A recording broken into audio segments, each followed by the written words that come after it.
Class 11 को improve या manage कैसे कर सकते हैं, क्योंकि इस टाइम पे बच्चों का सबसे बड़ा कंसर्न यही है कि हम 11th को रिवाइज नहीं कर पा रहे। कि या तो आप वन शॉट्स देखिए एलएनजेई चैनल पे जो भी अवेलेबल है टॉपिक वाइज, आप उनको देखिए और उस टॉपिक को कंप्लीट करने की कोशिश कीजिए। आपको कॉन्फिडेंस चाहिए उस चैप्टर में तो PYQ is the best thing, क्योंकि वो रेलेवेंट होते हैं। Hello students, a very warm welcome everyone. तो आज के वीडियो में आपको बताने वाला हूं क्लास 11 को इंप्रूव या मैनेज कैसे कर सकते हैं, क्योंकि इस टाइम पे बच्चों का सबसे बड़ा कंसर्न यही है कि हम 11th को रिवाइज नहीं कर पा रहे या 11th हमारी बर्बाद है, हम उसको कैसे इफेक्टिवली 12th के साथ तैयार कर सकें।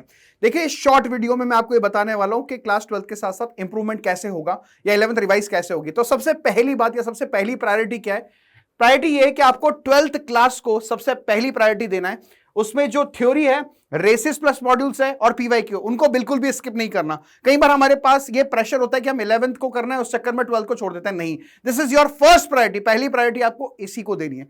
अब इसको प्रायोरिटी देने के बाद अगर आपके पास समय बचता है तो आपको क्या करना है, मैं आपको बताने वाला हूं कि क्लास 11th में दो कैटेगरी आ सकती है। एक तो वो कैटेगरी जो आपके सामने लिखी हुई है कि जिनको कुछ भी नहीं आता क्लास 11th का। अगर तुम्हें कुछ भी नहीं आता क्लास 11th का तो तुम अभी भी कर सकते हो, चिंता करने की बिल्कुल भी जरूरत नहीं है। आपको क्या करना है, यहां देखिए एक बार कि या तो आप वन शॉट्स देखिए एलएनजेई चैनल पे जो भी अवेलेबल है टॉपिक वाइज, आप उनको देखिए और उस टॉपिक को कंप्लीट करने की कोशिश कीजिए।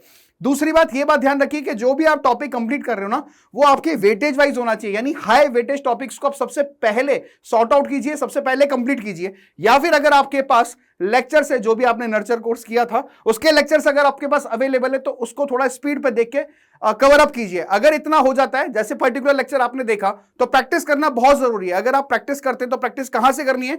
आप क्या कर सकते हैं, रेसिस को सॉल्व कीजिए, क्योंकि बेसिक आपका जो बिल्डअप होगा वो रेसिस से बिल्डअप होगा। साथ के साथ आप बेसिक लेवल की एक्सरसाइज कर सकते हैं जो कि ओवन वगैरह हो सकती है। साथ के साथ आप जेई मेंस के पीवाईक्यू कीजिए, क्योंकि ये दोनों करने के बाद, रेस और एक्सरसाइज करने के बाद अगर आप जेई मेंस के पीवाईक्यू करेंगे तो आपको कॉन्फिडेंस आएगा। अब जेई मेंस के पीवाईक्यू कहां से कहां तक करने हैं वो मैं आपको बताता हूं। आप 2019 से लेकर 2024 तक के जेई मेंस के पीवाईक्यू कीजिए, आपको डेफिनेटली उन टॉपिक्स पे कॉन्फिडेंस आएगा। अगर आपकी 11th पूरी बर्बाद है ना, डोंट नो एनीथिंग का मतलब कंप्लीट बर्बाद है, हमें कुछ नहीं आता, तो धीरे धीरे आप उसको कवर अप कर सकते हैं। बट ध्यान रखिए, टॉपिक्स को वेटेज देना है सबसे पहले। अगर हाई वेटेज टॉपिक पहले करोगे तो आपको कॉन्फिडेंस जल्दी आना स्टार्ट होगा। ये बात ध्यान रखिए, नंबर ऑफ क्वेश्चन ज्यादा पूछे जाते हैं जेईई मेंस उसके क्राइटेरिया के बेसिस पे। अगर मैं बात करूं क्लास 11 की कि केवल मुझे रिवाइज करना है, मैंने 11th अच्छे से पढ़ा है बट मुझे रिवाइज करना है, या मुझे थोड़ा थोड़ा अगर मैं टचअप कर दूंगा तो मेरा 11th भी साथ के साथ मैनेज होता रहेगा, उन बच्चों को मैं बोलना चाहूंगा कि आप जेईई मेंस के पीवाईक्यू सॉल्व कीजिए 2019 से लेकर 2024 तक। प्लस आपने जो अपनी मॉड्यूल्स बनाई होगी, है ना, उसमें आपने कुछ क्वेश्चंस को मार्क किया होगा, रेसेस में मार्क किया होगा, उन क्वेश्चंस को आप सॉल्व कीजिए उस मटेरियल से। ये बात ध्यान रखिए। तो मैंने आपको बता दिया 2019 से लेकर 2024 जेईई मेंस के पीवाईक्यू, अगर आपने वो कर लिए एक लेवल पे तो जेईई एडवांस के पीवाईक्यू कर सकते हैं आप 2011 से लेकर 2024 तक।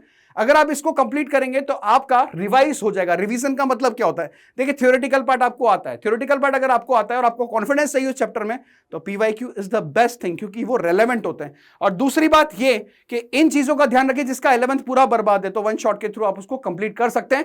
But the most important thing जो मैं आपको बता रहा हूं उसको मत भूलना, क्लास 12th का एक भी लेक्चर स्किप नहीं होना चाहिए, एक भी सेशन मिस नहीं होना चाहिए। थ्योरी, रेसिस, मॉड्यूल और साथ के साथ प्रीवियस ईयर क्वेश्चंस भी बनाते रहिए, क्योंकि बाद में क्या होगा, जब एक फेज आएगा क्लास 12th का सिलेबस कंप्लीट होने वाला होगा तो आपके ऊपर बोर्ड्स का भी प्रेशर होगा, साथ के साथ जेईई मेंस का भी प्रेशर होगा, प्रैक्टिकल्स का भी प्रेशर होगा, फाइल्स बनाना है, बहुत सारे प्रेशर होते हैं।